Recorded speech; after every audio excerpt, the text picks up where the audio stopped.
Hello again. The other day I mentioned the Runnymede Trust, whose chief executive officer makes a good living out of being offended on other people's behalf. Halima Begum is worried that the names which some public houses have borne for over 300 years in this country might be distressing to some immigrants. Specifically, pubs called the Black Boy are the object of anxiety. The Green King Group, which runs a chain of pubs, has announced it is to change the names of 3 pubs in its chain, which are called the Black Boy, one in Suffolk, one in Berkshire and one in Derbyshire. Some pubs of this name were changed in the aftermath of the Black Lives Matter disturbances, of course. The massively annoying thing about all this is that until a few years ago, nobody had suggested that the name the Black Boy has anything at all to do with the transatlantic slave trade. They're almost certainly not. There's nothing at all to do with it. Some places with the name the Black Boy were probably named after Charles II, whose mother called him the Black Boy affectionately because he was so dark. While Charles was in exile after the end of the English Civil War, some landlords demonstrated their adherence to the monarchy by changing the names of their inns to the Black Boy. This was a coded protest against Cromwell's military dictatorship.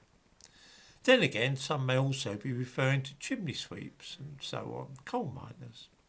I have a dozen books on my shelves about folklore and curious byways of English history, and there's no reference in any of them to the idea that the Black Boy refers to slavery. There's all sorts of other possible explanations. No, none of them mention slavery at all. This is nonsense. The idea's only cropped up in the last few years. I have an idea that the objection to the name the Black Boy being used for pubs has its origin in American political activism. In America, it was once a thing to call all black men boy as a means of ridiculing or demeaning them. I think that in America, a bar called the Black Boy might very well be an offensive term in a way that it's not in Britain. Halima Begum of the Runnymede Trust is, though, adamant. She says that these pub names are a continual reminder of a history of oppression. I quote, "No doubt members of BAME communities walk past these hostelries and read the names above the door every day. They are essentially having the history of oppression rubbed in their faces on a daily basis."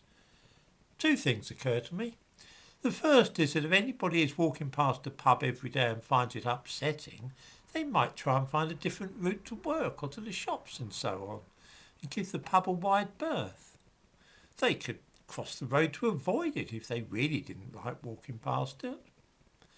The second thing which strikes me is that the history of my country and the names of the public houses in England is absolutely none of Halima Begum's business. If I went to live in Bangladesh, I would hardly be able to start moaning that I didn't care for the names that shops or restaurants had over their doors.